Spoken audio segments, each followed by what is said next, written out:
What are common mistakes with deck variation? When it comes to blackjack, players often wonder about the common mistakes related to deck variation. Understanding how the number of decks impacts your strategy is essential for success. Let's break down some of the key errors that can occur. First, many players ignore the number of decks when applying their strategy. Blackjack basic strategy varies depending on whether you are playing with 1, 2, or multiple decks.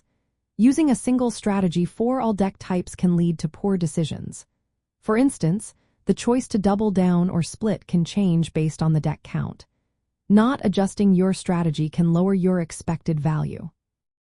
Next, failing to use deck-specific basic strategy charts is a common mistake. These charts are designed to match the number of decks in play. If you use a chart meant for a single deck while playing an 8-deck game, you might end up making costly errors. It is important to relying on the correct chart to make the best decisions. Another mistake is misjudging how deck size affects the dealer's bust probability. With fewer decks, the dealer is more likely to bust. This should influence your choices on hitting, standing, doubling down, or splitting. Many players overlook this detail, which can lead to poor risk assessment. Some players also overestimate the advantage of fewer decks.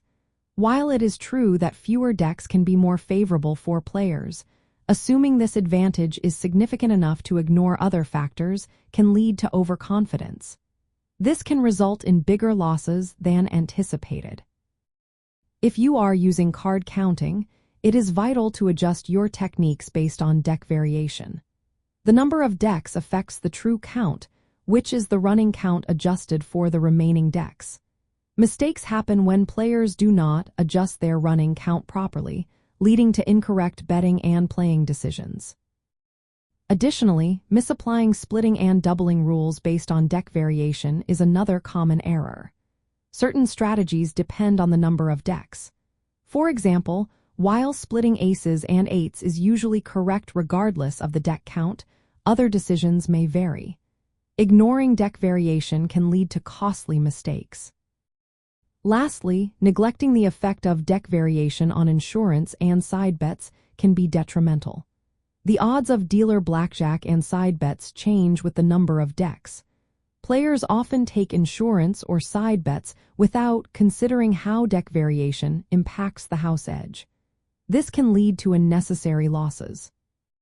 To avoid these mistakes, always identify how many decks are in use before you start playing. Use a basic strategy chart specifically designed for that deck variation. Adjust your card counting calculations to reflect the true count based on the remaining decks. Understand how dealer bust probabilities shift with deck size and modify your decisions accordingly. Avoid insurance bets unless your card counting indicates a favorable count. Be cautious about splitting tens or doubling down without confirming the strategy for the specific deck game. By being aware of these common mistakes, you can improve your blackjack strategy and increase your chances of winning.